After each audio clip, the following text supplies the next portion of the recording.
Assalamualaikum warahmatullahi wabarakatuh dan salam sejahtera.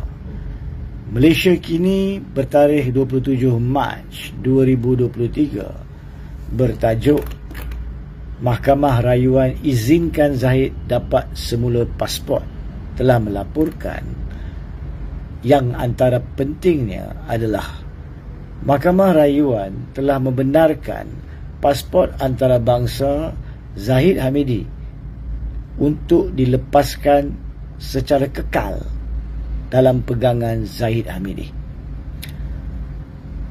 Berhubung dengan perkara ini, kita semua tahu bahawa Zahid Hamidi, Timbalan Perdana Menteri Malaysia, sedang dan masih menjalani perbicaraan sambung bicara yang ditetapkan mulai pada 10 April terhadap 47 pertuduhan berkaitan dengan entiti Yayasan Akal Budi di Mahkamah Tinggi Kuala Lumpur. Yang keduanya, permohonan untuk pelepasan pasport secara kekal yang dibuat sebelum ini di Mahkamah Tinggi Kuala Lumpur telah ditolak oleh Mahkamah Tinggi Kuala Lumpur pada 3 hari bulan Februari 2023. Tetapi pada hari ini, media melaporkan bahawa permohonan pelepasan pasport secara kekal itu telah tidak dibantah oleh pihak pendakwa raya. Seperti yang kita ketahui, kalau pihak penentang tidak membantah permohonan pihak pemohon, lazimnya mahkamah tidak akan masuk campur. Mahkamah akan membenarkan permohonan tersebut. Kerana apa? Kerana pihak penentang tidak membantah. Maka persoalannya di sini berkaitan isu kedua ini adalah, kenapakah pada 3 hari bulan Februari 2023 pendakwa raya telah bantah secara betul dan tepat, dan sekarang ini pendakwa raya tidak membantah pada 27 Mac, sedangkan pada dua-dua tempoh ini Zahid Hamidi sudah pun menjadi Timbalan Perdana Menteri. Apakah perbezaan fakta? Apakah penampilan asas untuk menyebabkan tiada bantahan sehingga membolehkan Mahkamah Rayuan membenarkan permohonan tersebut? Persoalan ini wajar dijawab.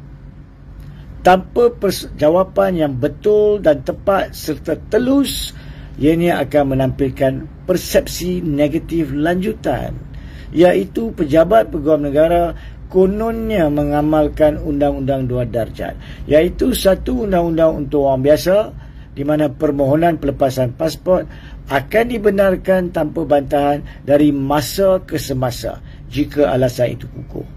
Dan satu lagi undang-undang bagi pihak para pemimpin politik, secara khususnya mereka yang terlibat dalam pimpinan kerajaan yang kini boleh memperolehi pelepasan pasport secara kekal, di mana syarat jaminan RM2 juta Ahmad Zahid Hamidi dengan syarat penyimpanan pasport kini telah diubah.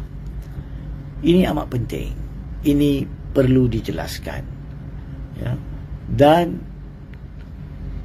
isu yang ketiga, inilah sebabnya apabila Perdana Menteri ke-10 Anwar Ibrahim telah memilih untuk melantik Zahid Hamidi sebagai Timbalan Perdana Menteri, pada masa itu ramai pengkritik yang mengharapkan mana-mana kerajaan untuk mentadbir urus di atas konsep keluhuran perlembagaan dan kedaulatan undang-undang telah menyatakan dengan jelas ianya adalah salah untuk melantik Ahmad Zahid Hamidi pada masa itu dan kini sebagai Timbalan Perdana Menteri, kerana ianya akan memerlukan kehadiran Timbalan Perdana Menteri yang memegang portfolio Kementerian Kemajuan Luar Bandar untuk hadir di mahkamah pada hari-hari yang ditetapkan.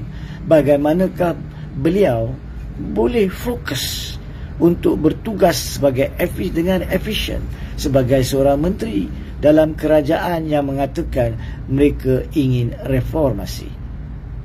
Dan kini terbukti ianya bukan sahaja tidak terjawab, maka menimbulkan persepsi negatif.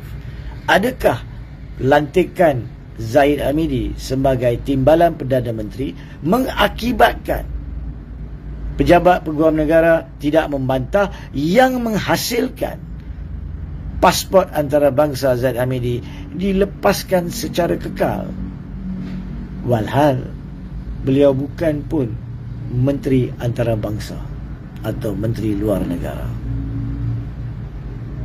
Sekian.